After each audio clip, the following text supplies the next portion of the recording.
Hello everyone, welcome back again. तो standard 8 mathematics में हमने स्टार्ट किया है chapter number 9, that is percentage and its application. तो इसमें हमने इसके पहले के वीडियोस में एक्सरसाइज 9.3 जो है गोल्डर के बुक से हमने कंप्लीट सॉल्व की थी। तो अगर आपने वो वीडियो मिस किया तो उसकी लिंक आपको इस वीडियो के डिस्क्रिप्शन में मिल जाएगी। तो आगे हम इसी चैप्टर को कंटिन्यू कर रहे हैं। आज हम देखने वाले हैं वैल्यू एडेड टैक्स यानी वैट क्या होता है, और इसके ऊपर के कुछ एक्सरसाइज हम देखेंगे। उसके पहले बता दूं कि अगर मेरे चैनल पे आप नए हो तो प्लीज चैनल को सब्सक्राइब करो, बेल आइकन को प्रेस करो, वीडियो अच्छा लगे तो लाइक करो और अपने फ्रेंड के साथ शेयर करो। चलो स्टार्ट करते हैं। वैल्यू एडेड टैक्स यानी वैट, वीएटी, वैट क्या होता है। अब कोई भी गवर्नमेंट, चाहे जैसे हमारी इंडियन गवर्नमेंट ले लो, सेंट्रल गवर्नमेंट लो या स्टेट गवर्नमेंट लो, तो ये लोग अपने जो सिटीजन्स है उनको जो फैसिलिटीज देते हैं, जैसे मेडिकल फैसिलिटीज हो गए, ट्रांसपोर्ट की फैसिलिटीज है, वाटर फैसिलिटीज है, या अन्य कोई जो भी फैसिलिटीज है, रोड है ना, इन सब के लिए गवर्नमेंट को मनी चाहिए, पैसा चाहिए, फंड चाहिए। ये सब खर्चा करने के लिए फंड चाहिए। और ये फंड आता कहाँ से है? ये फंड आता है जो हम परचेस करते हैं ना, तो उसमें जो टैक्स लगता है जिसको हम कहते हैं वैल्यू एडेड टैक्स। और ये वैल्यू एडेड टैक्स लगता है सेलिंग प्राइस पे। ठीक है। तो इस अब हम वैट के ऊपर जो एग्जाम्पल्स है वो देखेंगे, एक्सरसाइज 9.4। अब इसके और एक बात बता दूं कि ये जो टैक्स होता है ये स्टेट टू स्टेट अलग अलग होता है, और आर्टिकल्स के हिसाब से भी अलग अलग होता है। अलग अलग प्रोडक्ट पे अलग अलग तरह का वो वैट लगाया जाता है, और अलग अलग स्टेट में अलग अलग उसकी जो है टैक्स लगाने की जो सीमा रेखा है वो भी डिफरेंट होती है। मतलब ऐसा नहीं कि महाराष्ट्र में इतना जैसे अब जैसे मोबाइल ले लो आप, है ना। मोबाइल जब हम परचेस करने जाते हैं तो वो वैल्यू एडेड टैक्स लगाकर हम खरीदते हैं।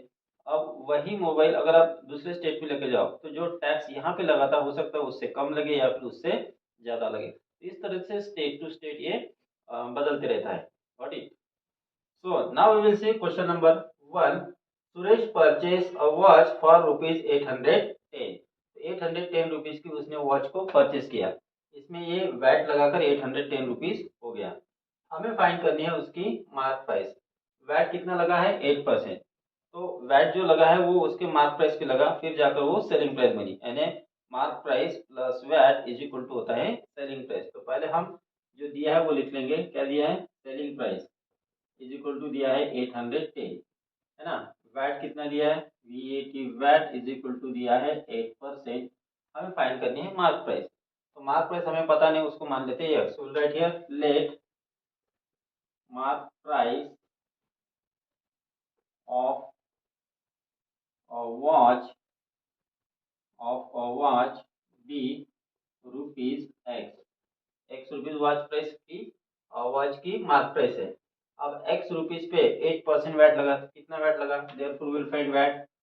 VAT is equal to 8% of rupees x. 8% means 8 upon 100 multiply x.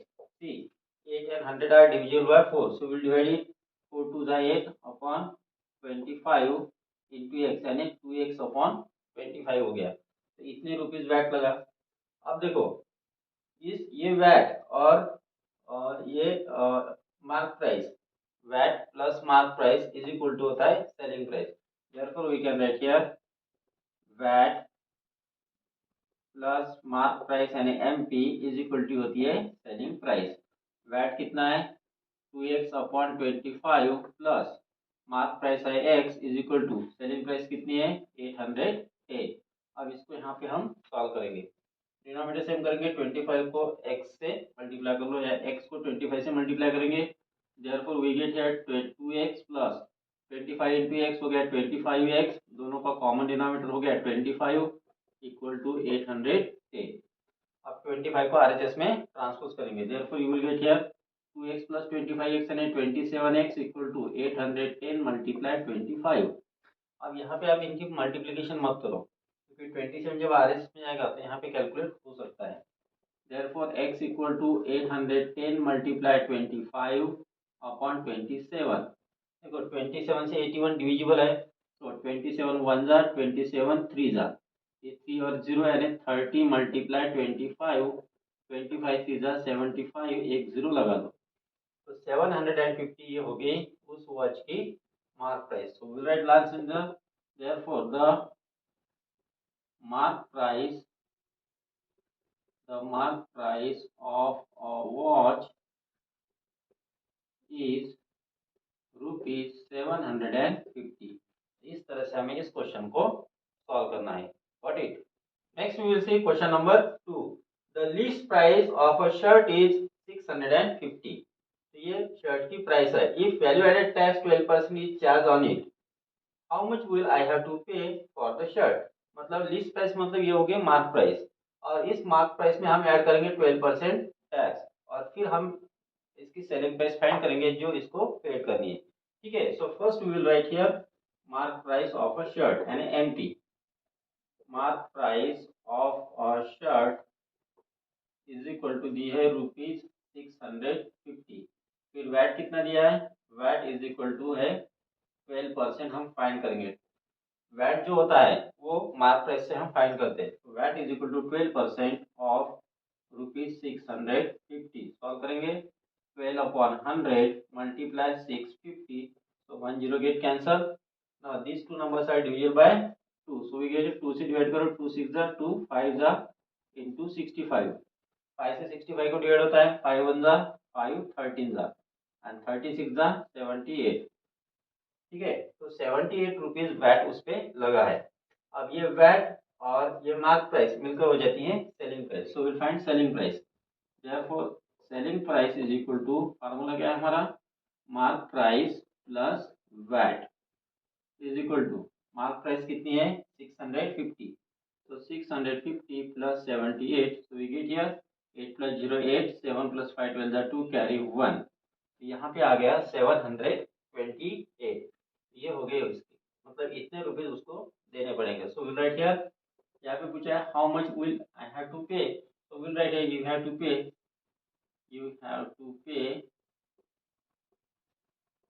rupees 728। तो इस तरह से हम इसको सॉल्व कर सकते हैं। Got it? Next we will see question number 3। Raman purchased books and stationery items and paid the total amount ₹963। तो 963 उसने दिए, मतलब ये हो गई selling price. So will write here selling price जो दिए वो लिखेंगे, selling price is equal to ₹963। If he paid VAT at the rate of 7%, तो ये 963 में 7% वैट जुड़ के उसने वो पेड किया है। तो वैट हम पेड कर फाइंड आउट करते हैं मार्क प्राइस से। अब मार्क प्राइस यहाँ पे तो दी नहीं है, हमें नेट वैल्यू फाइंड करना है, मतलब मार्क प्राइस को फाइंड करना है, तो उसको हम सपोज करेंगे। सो राइट हियर वैट दिया वो भी लिख लेंगे, VAT equal to 7%। So right here let mark price यानी MP of items be rupees x. Mark price x rupees है ना, तो एक्स रुपीज पे हम फाइंड करेंगे 7% tax. So will write here VAT V A T VAT equal to 7% of rupees x, that is equal to 7 upon 100 multiply x, that is equal to 7x upon 100। कितना rupees हो गया VAT. अब हमें selling price का formula पता है, selling price equal to होता है मार्क प्राइस प्लस वैट। अब क्या करेंगे, mark price plus VAT is equal to लिखेंगे selling price. So right here therefore mark price plus VAT is equal to होता है selling price. Value put up करो, mark price लिए हमने x, VAT लगाए 7x upon 100 is equal to selling price है 963। ठीक है, अब यहाँ पे दोनों का डिनोमिनेटर सेम करेंगे, तो 100 से x को मल्टीप्लाई कर लो। ठीक है, therefore we will write here 100x plus 7x upon, दोनों का डिनोमिनेटर सेम हो गया 100, that is equal to 963।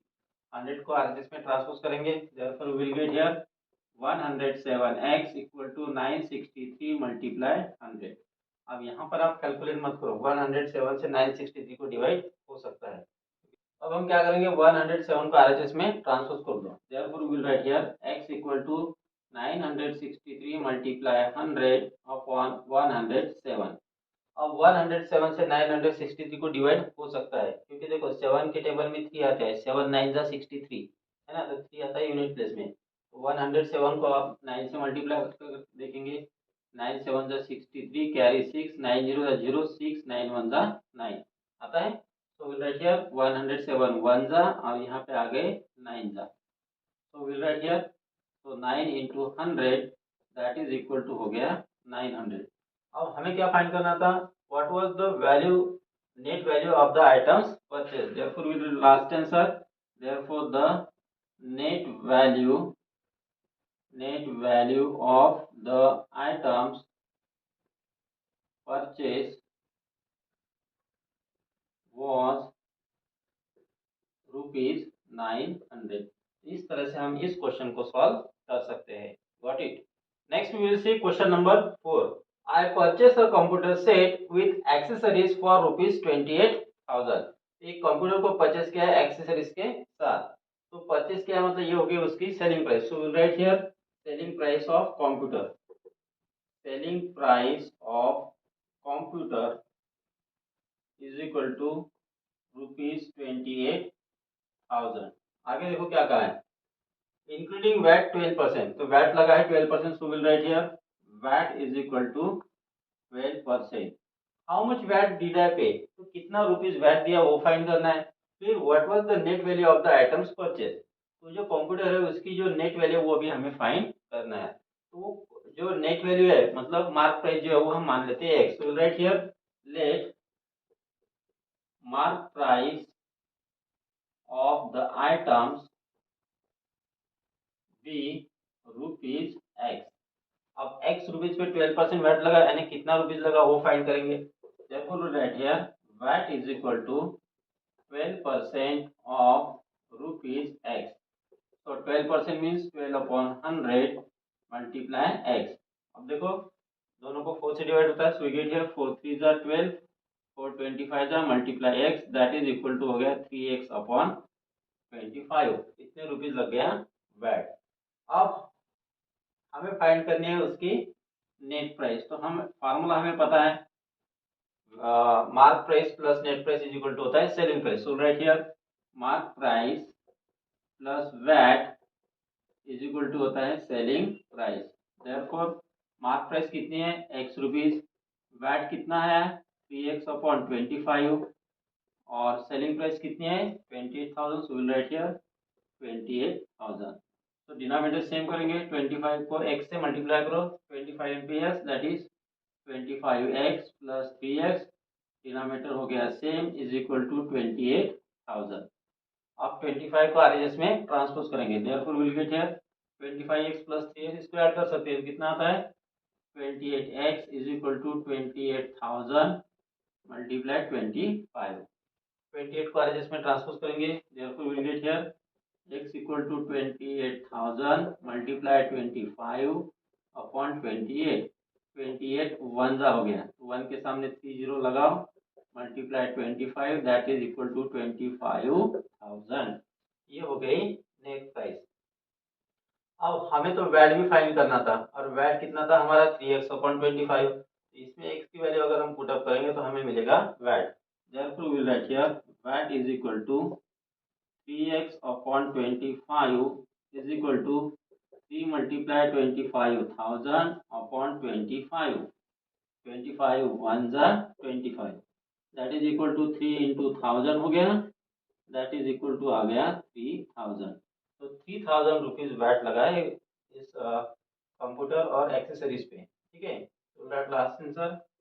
therefore what was the net value of the item purchased? So let here the net value of the items purchased was rupees कितने 25,000। इस तरह से हमें इस क्वेश्चन को सॉल्व करना है। Got it. Next we will see question number 5। The sale price of a motor bike is rupees 44,400। यानी हमें सेलिंग प्राइस दी है 44,400। So will write here selling price is equal to rupees 44,400 inclusive of VAT, मतलब इसमें VAT मिलाकर ये selling price बनी है। VAT is charge at the rate of 11%। VAT लगा है 11%। So right here VAT is equal to 11%। Find the list price of the motor bike. List price find करना है यानी मार्क प्राइस फाइंड करना, वो तो हमें दी नहीं है तो हम उसको सपोज करेंगे। So right here let mark price या फिर list price of motorbike be rupees x. अब एक्स रुपीज पे 11% वैट लगाने कितना लगा वो फाइंड करेंगे। therefore we will write here VAT is equal to 11% of rupees x, that is equal to 11 upon 100 multiply x, that is equal to 11x upon 100। क्योंकि यहाँ पे कैलकुलेट नहीं होता तो इसको एज इट इज लिखेंगे। सो अब हमारे पास फार्मूला है। फार्मूला क्या है? Mark price plus VAT is equal to होती है सेलिंग प्राइस। इसमें वैल्यू पुट अप करो। मार्क प्राइस है x, वैट है 11x upon 100 is equal to selling price है 44400। डिनोमिनेटर सेम करो। 100 into x 100x, so we will get here 100x plus 11x upon 100 is equal to 44400। ठीक है, 100 को RHS में transpose करेंगे। therefore we will get here 100 plus 11 111x is equal to 44400 into 100। 111 को transpose करो। therefore we get here x equal to 44400 into 100 upon 111। 111 one जा, ये हो गया 4 जा, सो रिमेन हियर 400 into 100। 100 से मल्टीप्लाई करना, 2 जीरो लगा दो, सो वी गेट हियर कितना आ गया 40,000। तो ये जो है ये होगी उसकी net price. So right last answer. Therefore the list price of the motor bike is rupees 40,000। तो इस तरह से हमें इस क्वेश्चन को सॉल्व करना है। Got it? Next we will see question number 6. Rashid purchased a car with a market price of rupees 2,25,000। Market price ये मतलब होगी mark price. So right here mark price of car, mark price यानी जिसको हम बोलते हैं MP of car is equal to दिया है रुपीज 2,25,000। आगे क्या कहा है? At a discount of 5%। अब इस पे 5% का डिस्काउंट लग गया है ना। तो 5% डिस्काउंट कितना लगा वो हमें पहले फाइंड करना पड़ेगा। If VAT is charge at the rate of 12%, इस पे कितना वैट लगा है? 12% का वैट लगा है। तो find the amount paid for purchase of the car. तो कितना अमाउंट पे किया उन्होंने ये हमें फाइंड करना है, यानी सेलिंग प्राइस को हमें फाइंड करना है। ठीक है, तो अगर हम पहले वैट फाइंड कर लेते हैं इसका, तो कितना वैट होगा तो देखते हैं। तो VAT is equal to 12% of rupees 2,25,000, that is equal to 12 upon 100 multiply 225,000। 320 get cancelled, so remain here 12 multiply 2250। अब इनका फाइंड प्रोडक्ट करेंगे। So rupees 12 5 60 0 carry 6, 12 two 24 plus 6 30 0 carry 3, 12 two 24 और 27। तो वी विल राइट हियर 27, एक zero लगा दो, तो 27,000 rupees ये लग गया उस पे वैट। अब हमें फाइंड करना है इसकी कितना रुपीज उसने पे किया वो हमें फाइंड करना है। ठीक है, so we'll write here therefore selling price equal to होता है mark price plus VAT. Mark price है कितने 2,25,000, वैट है 27,000। तो इनको ऐड करेंगे, साइड में ऐड करता 2,25,000 27,000 ऐड करो 0 0 0, 7 plus 5 12 2 कैरी 1, 2 plus 2 4 plus 1 5 और 2, ये आ गया 2,52,000। ठीक है, तो सेलिंग प्राइस है 2,52,000। अब इसमें उसको 5% डिस्काउंट भी मिला था, या फिर अब उसको 5% डिस्काउंट मिला है, तो इस सेलिंग प्राइस में से डिस्काउंट को कम करके हम फाइंड करते हैं कि उसको कितने रुपीज देने पड़ेंगे। ठीक है, so will write here therefore discount is equal to, discount कितना है 5% ऑफ कितना है 2,52,000 का, 2,52,000 thousand that is equal to 5/100 multiply 2,52,000. So 20 get cancel, remain 5 into 2 520. Multiply करेंगे 5 0 जा 0, 5 2 जा 10 जा 0, कैरी 1, 5 5 जा 25 प्लस 1 26, कैरी 2, 5 2 जा 10 और 2 12. तो 12,600 रुपीज का उसको डिस्काउंट मिला. ठीक है. तो अब ये जो डिस्काउंट है ये सेलिंग प्राइस में से सब्ट्रैक्ट करते हैं जो उसको अमाउंट पे करना पड़ेगा. Therefore amount to be paid is equal to 2,52,000 minus 12,600. तो यहाँ सब्ट्रैक्शन करेंगे 2,52,000 minus 12,600. So we get here 0 0. यहाँ से 1, यहाँ 10 minus 6 4, 11 minus 2 9, 4 minus 1 3 और 2,39,400. So right here 2,39,400 रुपीज उसको पे करने पड़ेंगे. Therefore at last answer the amount paid for purchase of car was rupees 2,39,400. तो इस तरह से इस क्वेश्चन को हमें सॉल्व करना है. Got it.